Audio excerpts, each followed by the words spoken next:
ఓ ప్రశ్న అడుగుతున్నాను, మనం యేసు ప్రభుకి ఫ్యాన్సా లేకపోతే ఫాలోవర్సా? గట్టిగా చెప్పాలా? Very nice. చాలా మంది ఫ్యాన్స్ ఉంటారేమో యేసు ప్రభు. యేసు ప్రభు అంటే ఇష్టం అండి మాకు, ఆయన కూడా ఒక దేవుడు కదండి, ఆయన కూడా ఈ భూమి మీద సంచరించాడు. నువ్వు యేసు ప్రభు ఫ్యాన్ గా ఉండాలని బైబిల్ చెప్పట్లే.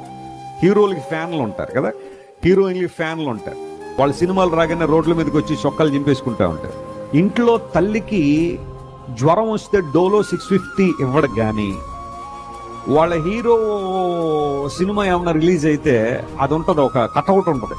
ఆ కటౌట్కి బిందులు బిందులు పాలాభిషేకం చేసేస్తుంటాడు వెళ్ళి. ఆ పాలన్నీ రోడ్డు పాలు చేసేస్తూ ఉంటాడు.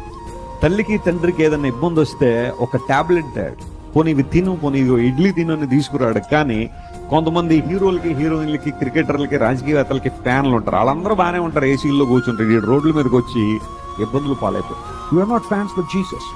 యేసు ప్రభుకి ఎవరు ఫ్యాన్స్ గా ఉండాలని ప్రభు చెప్పలేదు. మనం ఆయన వెంబడించు వారంగా ఉండాలని ప్రభు ఆశిస్తున్నాడు. ఫ్యాన్స్ మారిపోవచ్చు. ఈ రోజు ఒకడికి ఫ్యాన్ అయితే రేపొద్దున ఇంకోటికి ఫ్యాన్ అవ్వచ్చు. ఎందుకంటే ఒక బెటర్ యాక్టర్ కనుక వస్తే, ఒక బెటర్ పర్సనాలిటీ కనుక వస్తే, ఒక బెటర్ అవుట్వర్డ్ అపీరెన్స్ కనుక కనబడితే వారు ఈజీగా మారిపోవచ్చు. నేను ఒకప్పుడు ఒకటి ఫ్యాన్ అండి, ఇప్పుడు మారిపోయానండి. కానీ ఫాలోవర్ మారడు. ఎందుకోసం అంటే యేసుక్రీస్తు ప్రభు నిత్యుడు గనుక, ఆయన ప్రేమమయుడు గనుక ఒక్కసారి ఆయన పట్టుకున్నామంటే మరలా ఇంకా ఆయన మార్చే ప్రసక్తే